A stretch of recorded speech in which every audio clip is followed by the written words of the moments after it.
Okay, so good afternoon, everybody. Thank you so much for joining us today for our fourth webinar in our Women's Health series in September and October. My name is Danielle Harmon, and I will be your moderator for today's Health Talk. Today, we're going to talk about something that is really not talked about enough, and that is postpartum depression. Like many other mental health issues, PPD is often stigmatized, very often misunderstood, and very scary for women that experience it. So we're going to dive deeply into PPD. According to PPD Support International, postpartum depression is the most common complication of childbirth, affecting 15% of women, which is about 600,000 women a year, which is just crazy to me. If you are online with us today, I'm glad that you can be here to help us destigmatize and to normalize this conversation. So thank you so much for being here. Before we get started, let me read to you a little bit about Appalachian Regional Healthcare and tell you about our health system. So ARH is a nonprofit healthcare system operating 11 hospitals in southeastern Kentucky and 2 in West Virginia. We are the largest provider of care and the single largest employer in southeastern Kentucky, the third largest private employer in southern West Virginia. We operate multi-specialty physician practices, home health services, home medical supply stores, physical, occupational, and speech therapy, and retail pharmacies. Our mission is to improve the health and well-being of all the people of Appalachia, which is why we have this health talk and webinars and other programs and events that are like it. So again, thank you so much for being here and for supporting us. The Q&A is going to be open throughout this webinar, so please feel comfortable in asking questions there. While we cannot make a diagnosis or we cannot make referrals on this webinar, or our expert cannot, if you feel as though that you have postpartum depression or that you need to talk to someone, I'm going to be sharing some resources at the end of our talk that can be beneficial for you. Those are going to come through via email. And then if you're watching this video after the fact, those should be edited into the video at the end. We'll have some good resources and numbers that you can call. And we also really encourage you to talk to your provider as well.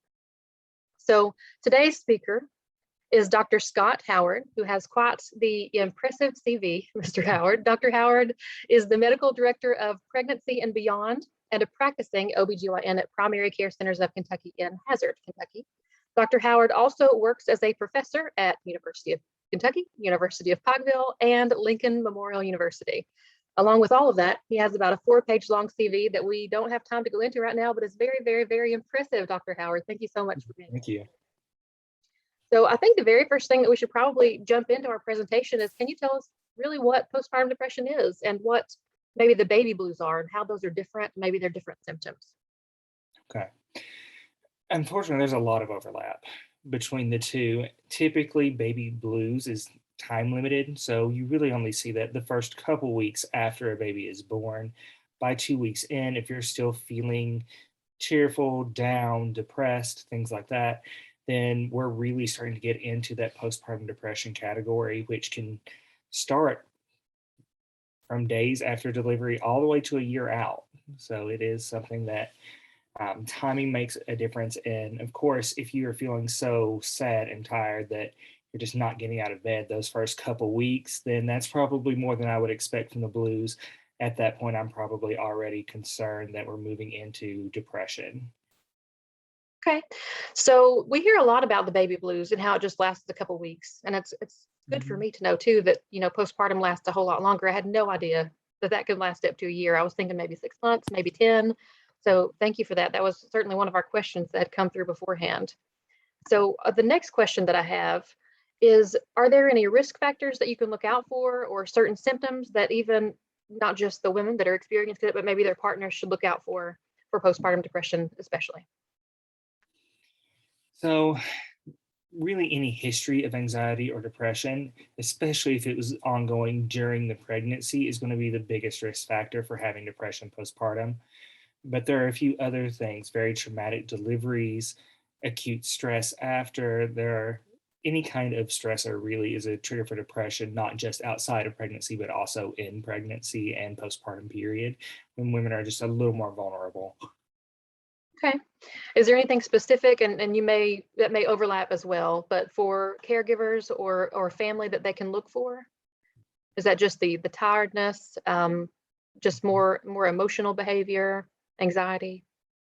So we all hear the stories about women being more emotional to start with. I don't necessarily believe that's true. So if someone is acting out of their normal, that's definitely something to pay attention to. Yes, every new mom is tired, especially if they're getting up and doing all the 3 a.m. feeds themselves. These newborns are feeding every 2 to 3 hours. No one's getting enough sleep. Everyone is tired. But you start to see other concerning signs like crying frequently with no real explanation. And a lot of times these women know that it's not normal that they're crying as much or as often as they do. And they realize they don't have a specific reason that's really making them sad. And they'll come to me and say, "I just feel like I'm going crazy." I'm like, no, you're not crazy. You have an actual medical problem going on, and that it's important to realize that that's not normal for you. And it's a very smart thing to look at this and say, something's not right. I need to Mhm. talk to someone. Another thing that we see is moms being less interested in the baby. And that's one of the more disturbing signs for a lot of them, is they just don't always feel as connected as they want to their child. Sure, that's very concerning too. We are as women thrown into motherhood at a time when our hormones are crazy. You're kind of handed a baby when you are sleep deprived, especially if you're a new mom, like I was a first time mom. You're given a baby, but also, you're asked to leave the hospital in 3 days, and I was like, "Can I stay? Can I stay for a while? I really feel like I need that." And I'm sure our OB director can attest that I really said that. So I feel like you need a whole lot of help anyway. As I mentioned, your hormones are just off the charts, up and down. Your body has really suffered some trauma, I feel like, after childbirth. And especially for women that don't have a support system, it can be very, very overwhelming already. And then to throw something like this on top of it, does get to be, or can be much more than just a baby blues that lasts 2 weeks. So thank you for that. My next question is that are there any prevention techniques that women should look out for? Like if they are expecting, if there's anything that they can do beforehand that may change the outcome of PPD or even baby blues to make it a shorter period. Absolutely. I think he kind of hinted at the social involvement angle of all of this. How stressful is it to take care of a baby in a normal situation, let alone knowing that you're the only one and you don't really have that help when you need it, if you just need 5 minutes to get in the shower to feel human again that day? So, finding that support system, making plans, having someone that will come by and let you take that shower, will help you warm up a meal while you're feeding the baby. It makes a huge difference. If you have any kind of pre-existing anxiety or depression, making sure that's actually treated appropriately while you're still pregnant. And now treatment looks a lot different to some people. We can run the full gamut of therapy, counseling, medications, even in pregnancy. Those things are possible. We just have to kind of look at the risks with each pregnancy and each individual woman. Mhm. But making sure you start taking those steps ahead of time can prevent the depression from getting worse. Mhm. Or for women that have a history of depression or have a history of severe postpartum depression, even if they're not getting to that point yet in the last month or so of pregnancy, sometimes we'll look at starting some of those interventions before the baby gets here just to let them start to take effect. Unfortunately, a lot of our medicines do take about a month to reach full effect. Mhm. Let me ask you this: have you seen a lot of, or a lot more of PPD because of COVID? Do you feel like that has exacerbated the issues that we already have as far as low support and maybe some loneliness and isolation for new moms? I can't say that it's really increased my diagnosis of depression. I think I've ran a baseline of about that 1 in 7, regardless of COVID or not. Now, that being said, I don't have as many women making some of their follow up appointments as I wish they would. I think some people are still scared of coming back into a physician's office. I think there for a short period, we actually were down on a number of deliveries as well. I think people were kind of scared to go anywhere near a hospital or do anything that might bring them near a hospital. Um, and I really hate to see that because, yes, even though things are a little crazy right now, we're still here to help everyone, regardless of diagnosis, regardless of what else is going on. Um, there are still things we can do. And I feel like at baseline, a lot of my patients are more anxious, but I don't know that it's actually gone far enough to increase the depression diagnosis rates. Okay. Thank you for that. I agree, and we talk about this often on these health talks. Is that especially during COVID, we have not really taking care of ourselves the way that we should as far as our prevention, our preventative screenings, or even making our regular doctor's appointments. And we are, I say this so often, people probably get sick of it, but we are our best healthcare provider. You are your best healthcare provider. So you have to keep up with yourself because no one else is going to do that for you. So thank you for that. My next question is, you kind of answered how's it treated, but I've also read that fathers can get PPD. Is that often something that you hear? I know it's it's a change in lifestyle, especially for new dads, and kind of a wake up call when you have to wake up, literally wake up every hour on the hour. So do you see that often, or do you talk about that often with your women? I don't have as many women mention that to me, and I definitely don't have the men mention it to me. There is that whole stigma of mental health in general, and especially with men. To me, I kind of think of it not necessarily as postpartum specific, but it's still that same sort of thing going on with the men that any depression is, even though it's twice as common in women. Men get depression too. Mhm. And like you said, the stress of being up, and even if you're not the one getting up feeding the child, if you have the baby in a room in a bassinet, which obviously we want them not in the bed with you, we don't co-sleep if we can help it. You may be waking up, you may not be getting the sleep that you need as the father either. And those same stresses that can trigger the mom can trigger the father without the additional hormone complexities of being postpartum. Right, right. So can you talk about the difference in postpartum depression and postpartum anxiety? And that is something that I suffered with myself, just constant fear, constant, checking my bed that she was breathing, checking the breath, unable to sleep, I made my husband and I take shifts. So one of us would sleep for an hour and then the other would sleep for an hour, which is difficult. So can you talk a little bit about the differences and some of the other postpartum mental health issues that you see often? Okay. So with depression and anxiety, we always kind of think them as two sides of the same coin. They can flip back and forth. You can have different moms that may have had depressive symptoms before present with more anxiety symptoms in the postpartum period. And a lot of that is really symptoms based. We're looking at a lot of the same causes, a lot of the same risk factors. But with the depression side of things, we think more of being down, being tired, crying, not really having the energy to get up and do the things you want to do or the things sometimes that you need to do. Whereas with the anxiety, it is much more hyperactive. I'm always checking this. I have to check the car seat 5 times before I can buckle the kid in, and then 10 more times after the child is buckled to make sure I've got all 5 points secure. You see a lot of moms with more anxiety type symptoms. They're the ones that really just can't sleep, even if the child is asleep and they know everything is done and the child is fed and warm and bathed and the diaper is clean. There's always something that they're worried that isn't done. And those are the ones that a lot of times are afraid to let the baby out of their sight and just so concerned that something would happen if they weren't right there with the baby awake and alert at all times. Mhm. Why do you think that that postpartum depression is so stigmatized? We often talk about, and I feel as other mental health issues are becoming less stigmatized, and we talk about them more often. We talk about anxiety as a whole. We talk about depression sometimes more often than certainly we used to. But PPD is something that we still don't talk about a lot. And personally, I feel like that is because we set such high standards for motherhood. We want to be perfect. We want to be Pinterest moms, and so it's very difficult if we are suffering to tell anybody else that we're suffering, especially when it comes to depression and anxiety and all the things that you should not feel, or you feel as though you should not feel right after having such a blessing. So why do you think that is? Do you think that's just our society and our culture? I think you really hit the nail on the head with that. I mean, you take all the stigma that you apply to mental health in the first place, and then you add all of the pressure to be perfect, to be happy. I mean, you just had a child. What a blessing. How can you not be happy? You feel guilty just for not being happy all the time, in addition to whatever else is going on.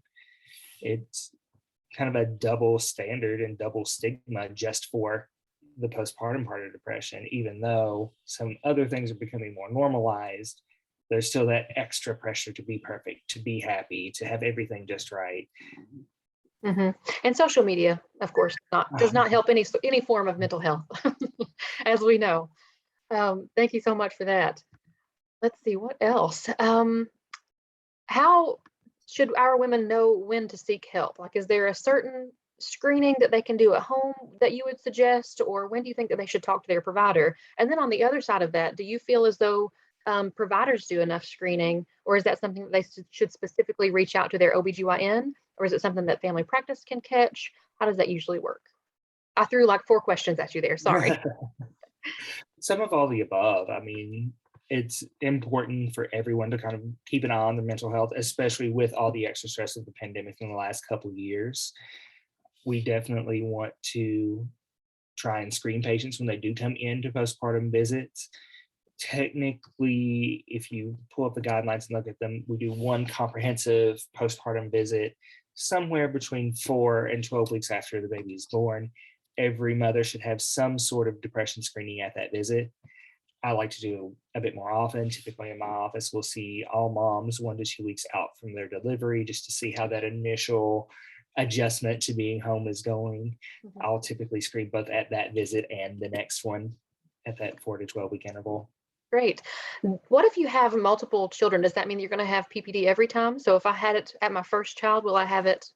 Is it guaranteed that I'll have it each time, or is that? Luckily, it's not guaranteed. I can't quote a specific rate from one baby to the next. A lot of moms, their social situation changes drastically in a year or two between babies. So they may have more support, they may have much less support than what they had with the last, and that's going to make a big difference in their postpartum depression rate. So we'll just being aware and knowing to watch and coming in and talking to the doctor ahead of time and kind of taking some of those preventative steps that we talked about earlier. Okay, so we have a question in Q&A, and I'm going to read it off. It's a little lengthy, but it says, I had multiple issues after pregnancy, and it was very difficult for physicians to determine whether they were postpartum or if they were some other medical condition. I feel thyroid health should be monitored frequently. All of my symptoms could have been postpartum depression, but could have also been thyroid related. Examples like hair loss, sweating, insomnia, being tired, and being anxious.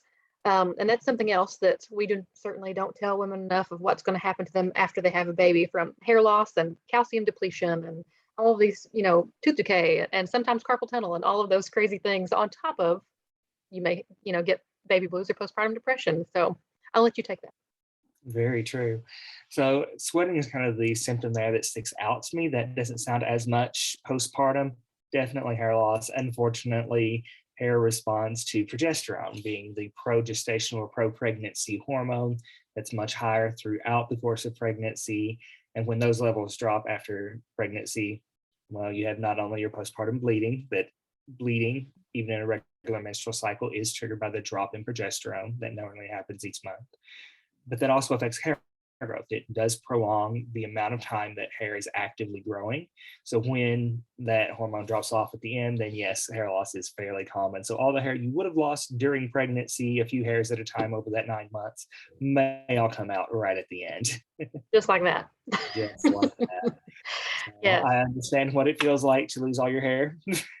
So I have some sympathy for the ladies there. Thank you. I think that's something else that we just don't talk about is what happens, to women after, and things that you should expect from this wonderful, wonderful blessing. You just have a lot to deal with after. So I'm certainly sympathetic of those that have, a mental health issue on top of that. And we know that it's as I mentioned before, so prevalent. 600,000 women a year, just postpartum depression, not including postpartum anxiety or any other postpartum mental health issue. Do you see, I may have asked you this already, but do you see those rates in your clinic, or do you feel as though we don't come enough in Appalachia specifically about our preventative health? Do you feel like you're on par with that here in Appalachia? Unfortunately, I think we probably are a little bit behind on preventative health. Now, to be fair, where I trained, I was in Cincinnati, so a mid-sized suburban area. Most of my patients were residency patients. So those are people who don't always have private insurance, don't have the same access or monetary ability. So that to me has not really changed a whole lot. I'd still get to see a lot of patients who don't have the financial means to see some of the extra support that I would like them to have. And that can manifest in not being able to find a ride to come to the doctor, even if they wanted to. That's a huge issue in this area. And it was an issue with the patients that I helped then.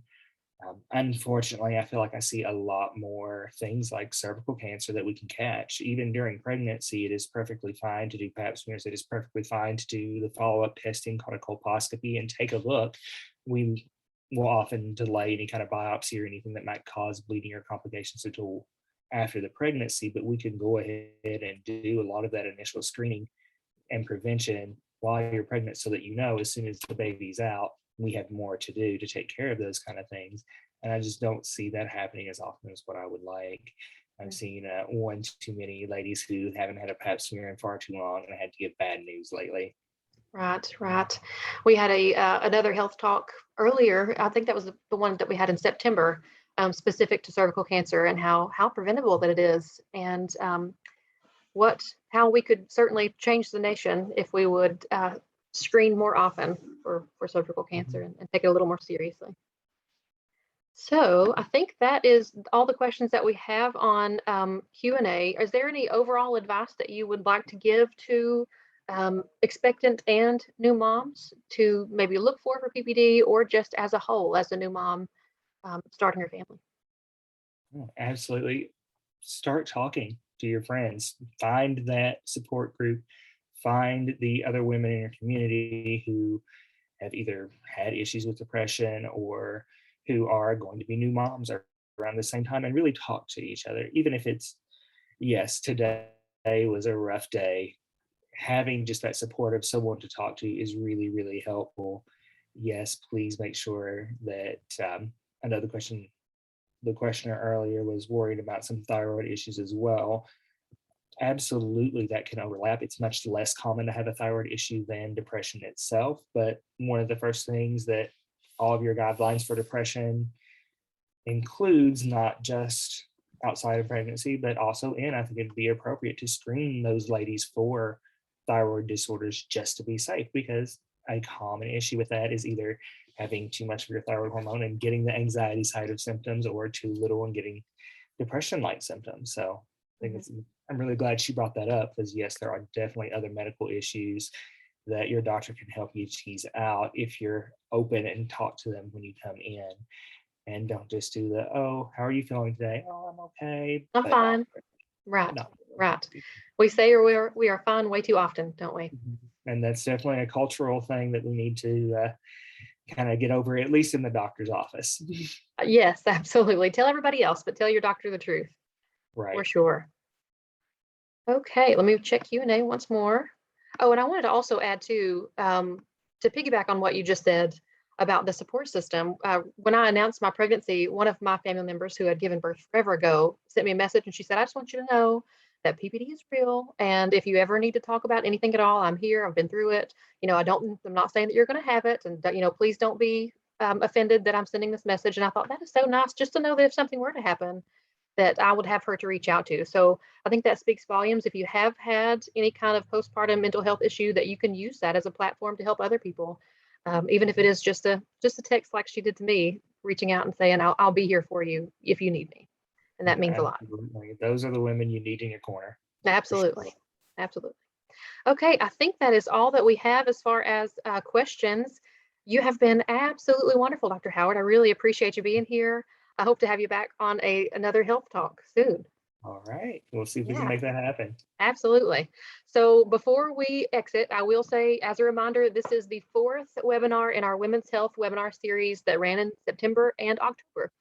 So every attendance at a webinar is an entry for some pretty cool prizes. We have an Apple Watch and some gift cards and some care kits and all kinds of good stuff to give out. So please make sure that you registered with your mailing address. If you don't feel like you did that, please message me and I can get that fixed for you. We also have a Survivors Dinner for Breast Cancer, virtual dinner for breast cancer this evening at 6 p.m. and that login information can be found on our Facebook pages. Should you know a breast cancer survivor or caregiver and you would like to sit in on some really awesome testimonials, please feel free to come and find us there as well. Any other of our events are usually on our Facebook pages and with registration links and all that good stuff. So Thank you very much. And that ends our webinar for today. Thank you so much again, Dr. Howard, and everybody else stay safe out there. Thanks. Thank you.